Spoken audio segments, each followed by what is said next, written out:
الرحمن الرحیم۔ معزز سامعین و ناظرین، آج کا ہمارا لیکچر صاحب شرح جامی کی حالات زندگی کے بارے میں ہے۔ گزشتہ ایک لیکچر ہمارا اپلوڈ ہوا ہے صاحب شرح معتامل کے مصنف کے حالات زندگی کے بارے میں۔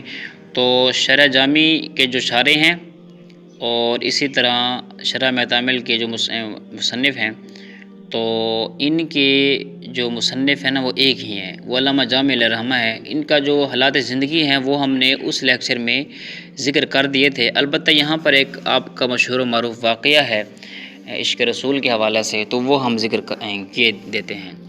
ویسے تو حضرت جامی رحمۃ اللہ علیہ کے تمام اشعار و غزلیات گراں قدر ہیں، لیکن ان میں سے مثنوی جامی کو خصوصی مقام حاصل ہے۔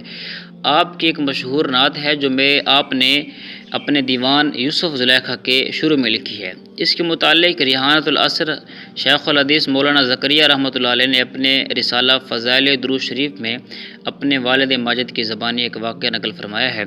حضرت لکھتے ہیں کہ حضرت جامی رحمۃ اللہ علیہ یہ نعت پڑھنے کے بعد حج پر چلے گئے۔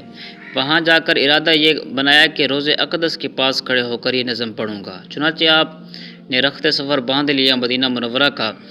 تو اب نبی علیہ السلام نے وہاں کے امیر کو خواب میں اشارہ فرمایا کہ جامی آ رہا ہے، اسے روکو۔ چنانچہ امیر مکہ نے ممانعت کر دی، لیکن حضرت جامی پر شوق وصال اس قدر غالب تھا کہ وہ چھپ کر مدینے کی طرف چل دیے۔ امیر مکہ نے دوبارہ خواب دیکھا، حضور نے فرمایا کہ جامی آ رہا ہے، اسے روکو۔ امیر نے آپ کے تعاقب میں آدمی دوڑا دیے اور گرفتار کروا کر جیل خانہ میں ڈال دیا۔ اس پر امیر مکہ کو تیسری مرتبہ آقا علیہ السلام کی زیارت ہوئی۔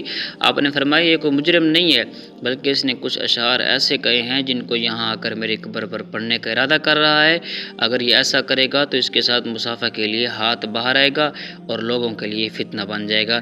اس پر انہیں جیل سے باہر نکالا گیا اور ان کے اکرام و اعزاز میں مزید اضافہ کر دیا گیا۔